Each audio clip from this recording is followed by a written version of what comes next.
各位网友，大家好，我是包民。我们今天说的话题是美国说中国没有盟友，美国盟友多，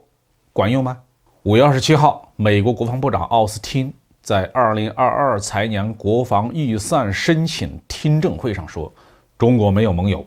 我们美国在世界各地有很多盟友，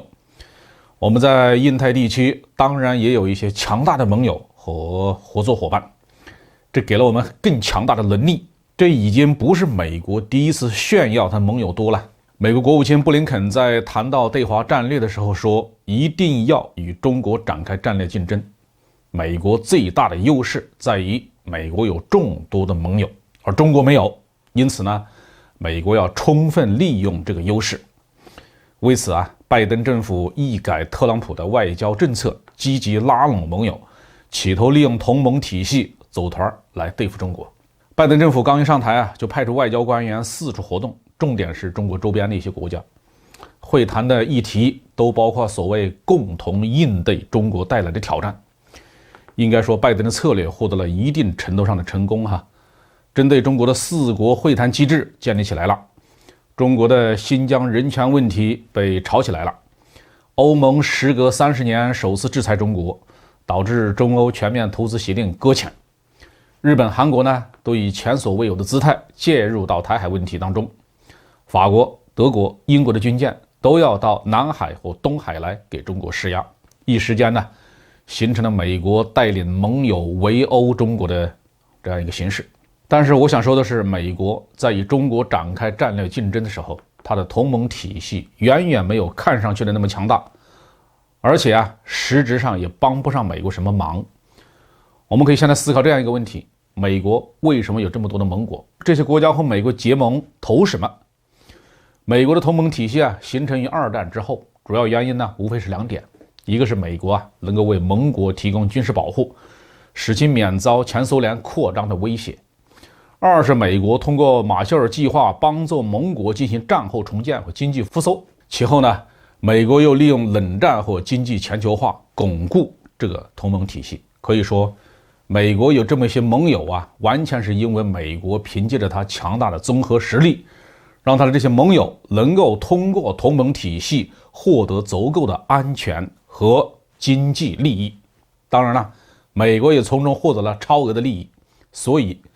所谓的同盟关系其实还是利益关系。现在的世界形势完全不同了，苏联已经解体了，冷战已经结束了，美国对盟国提供军事保护的必要性是大大降低。为什么美国总和盟友就军费问题产生争吵本质上是因为现在的盟友认为，让美国驻军是为了维持你美国的霸权不是为了保护我的利益中国的崛起让中国成为世界经济增长的引擎。现在全世界以中国为第一大贸易伙伴的国家达到了100多个，而以美国为第一大贸易伙伴的只有57个。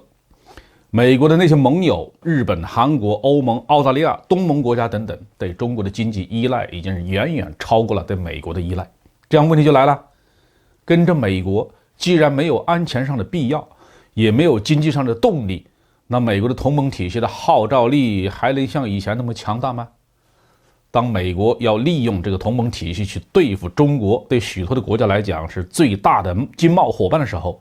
美国还有多少动员的能力？一个很好的例子就是，当澳大利亚站在对抗中国的第一线，遭到中国在经贸领域的报复的时候，美国不但帮不上忙，反而在背后争抢澳大利亚丢掉的市场份额。这样的大哥还怎么带小弟呢？所以在美国的盟友之中，真正铁了心是吧，要站在中国的对立面的并没有几个。同盟之间本质上是要靠共同的利益来维系的，但现在拜登只能用空洞的价值观空洞的人权来凝聚盟友。美国的号召力在衰退，这是不争的事实。美国已经没有用利益来凝聚盟友的实力了，怎么还能动员他们一起来对抗中国别看现在美国在盟友中还能掀起反华的声浪，但这也仅仅是因为各个国家的议员、媒体还存在着思维的定式和价值观的成见。在真正当家的政府层面绝大多数国家对中国都保持着理性的态度。所以不但美国是纸老虎，美国的所谓反华同盟同样是纸老虎。美国政客反复强调自己盟友多，只是在给自己壮胆罢了。好，这句话题就说到这儿。